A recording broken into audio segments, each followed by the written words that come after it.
The best part about this game wasn't Antoine Griezmann's goal. It was when Gerard Piqué did this as to VAR ruling out Barcelona's goal.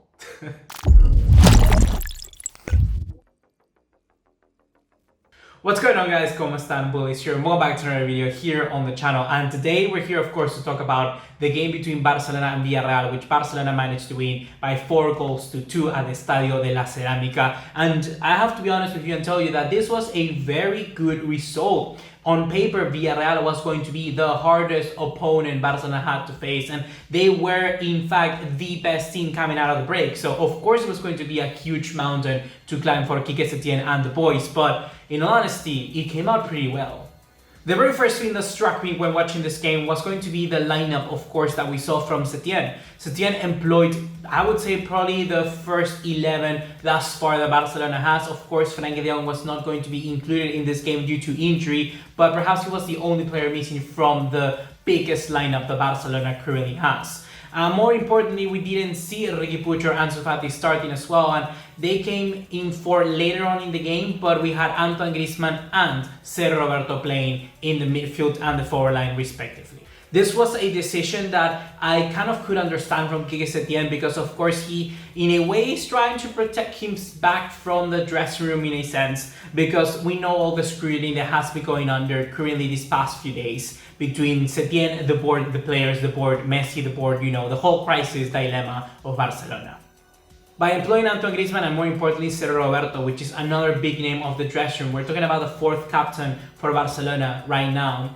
He's trying to tell the players that, you know what, calm down, I'm on your side, I'm on your side. I know that Riqui Puig is playing good, I know that Ansu Fati is playing good, but you know what, let's give it another shot. Let's see Sergio Roberto play in the midfield, let's see Antoine Griezmann play in the forward line, and Messi, Suarez do the business. See if you can incorporate Griezmann to the best of his abilities. And Barcelona did just that, because for the very first 3 minutes, Barcelona already find the goal into the back of the net. Hence, it wasn't particularly a goal from Barcelona themselves, it was an own goal from the defender Pau Torres, but Barcelona did a lot to manage to get to that stage. Sergio Roberto playing for the left-hand side of midfield is probably, for me, the man of the match in this game. He was absolutely incredible for the very first 60 minutes before he was actually shifted to right back. I'm going to elaborate on him a little bit more later down the road, but Sergio Roberto, you have to understand that he was probably the main key as to why Antoine Griezmann, Luis Suarez, and Lionel Messi played so good in today's game. For the very first goal, it was a combination of Sergio Roberto and Jordi Alba that actually managed to get Antoine Griezmann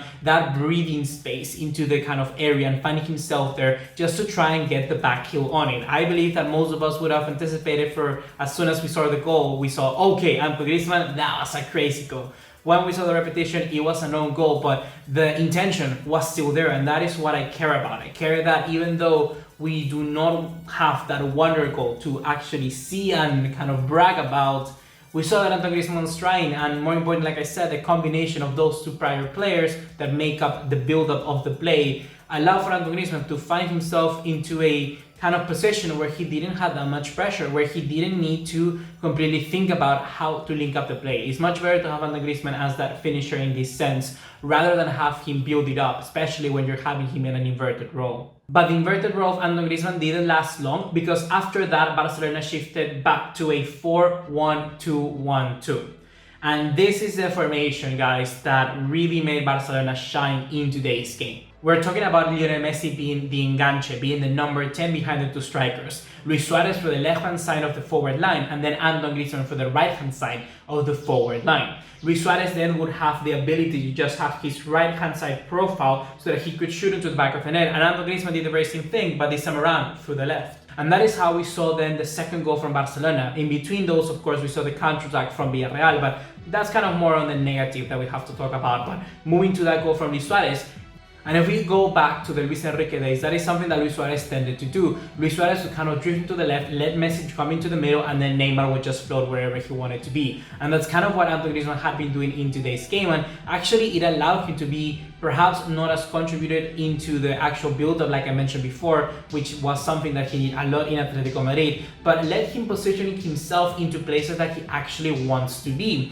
Antoine Griezmann in today's game didn't seem forced whatsoever. Antoine Griezmann wasn't playing for the left-hand side, being stick there, and he cannot move because Messi was in the middle. No, they kind of gave Antoine Griezmann more space. They moved around a little bit more. They let Antoine Griezmann finally be much more comfortable to his positioning in the forward line. And that is something that this formation of the 4-1-2-1-2 actually lets Griezmann do. Because before we would have Suarez for the middle, Antoine Griezmann for the left, and then Messi for the right. But having this kind of more narrow formation and let Jordi Alba and Semedo do the kind of attacking through the fullback positions, let those three players up top really shine. However, one thing, guys, that I want you to take away from this game is that even though this was amazing and I want to see this sort of performance from the Trident of Barcelona more often, we have to mention that the kind of style of defending that Villarreal employed in this game, and also how the game was carried on by some certain performances, allowed Barcelona to be able to do so. So first of all, the defensive style of Villarreal was one that really let these players have the ability to find a lot of space. Villarreal isn't a team that was going to kind of really hold their position back and drop just to create kind of small spaces. Villarreal didn't do that. Villarreal were in a defensive block. Villarreal were employing the offside trap, trying to find the offside well for them, with Suarez, Griezmann, and everyone who was running in behind. If the players time it correctly, which is our top tier European strikers, of course they're gonna time their runs perfectly, then they were completely free. In the second half, this changed a little bit because then Villarreal dropped a little bit more and Barcelona managed to struggle even more.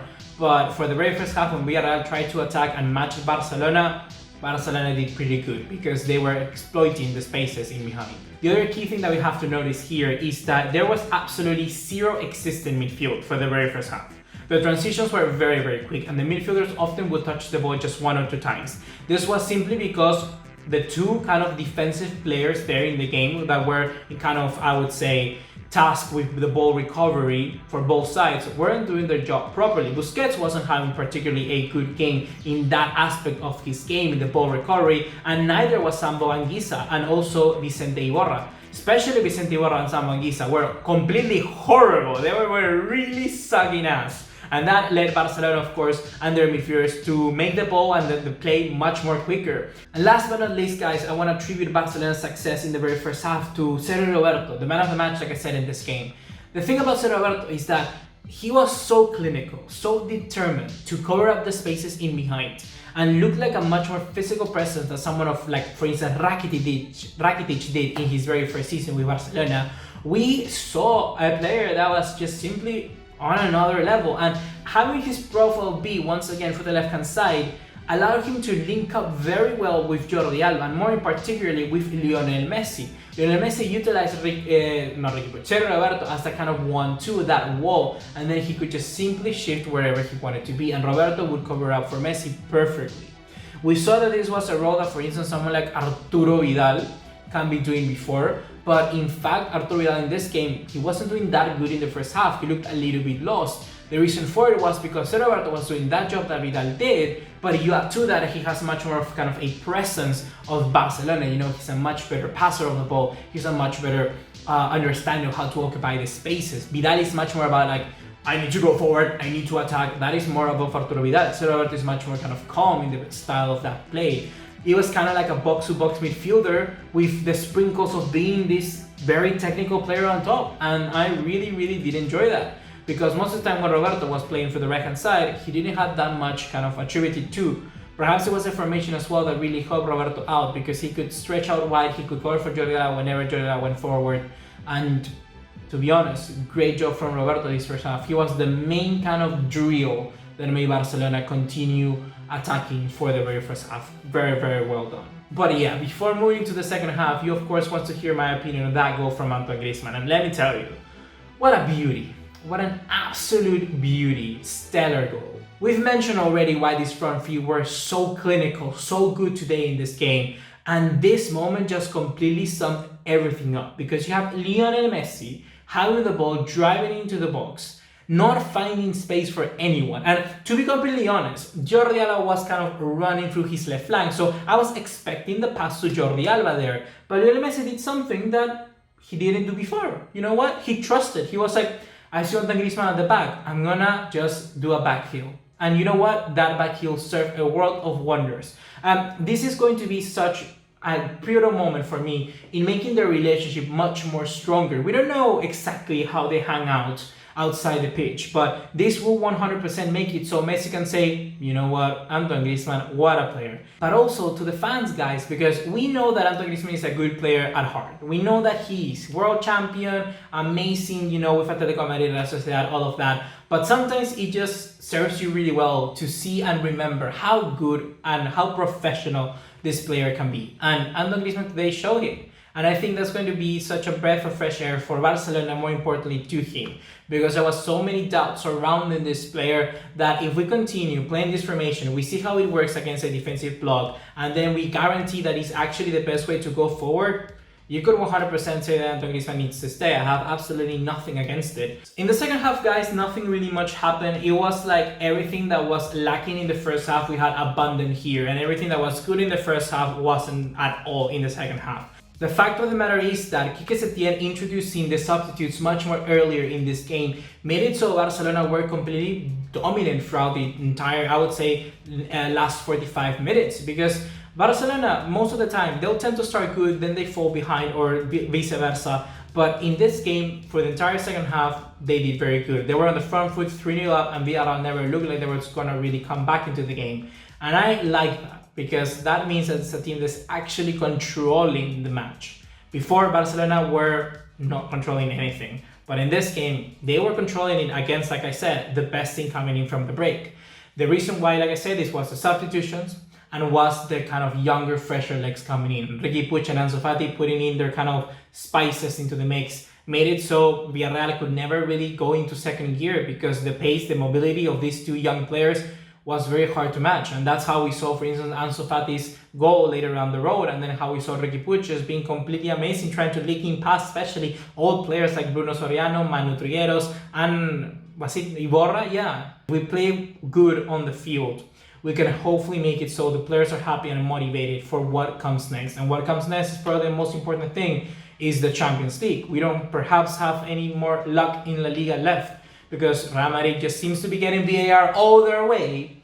So it seems that UCL is where it's going to be for Barcelona. So yeah, that's gonna be it. We made a video previously talking about transfers, and it wasn't anything about Lautaro Martinez, but it was about Thiago Alcantara and how he's leaving Bayern Munich. So perhaps Barcelona might want to take a look at Thiago. So yeah, if you want to check it out, it's gonna be on the channel, and that's gonna be it for me right now. See you in the next one. Take care. Ciao.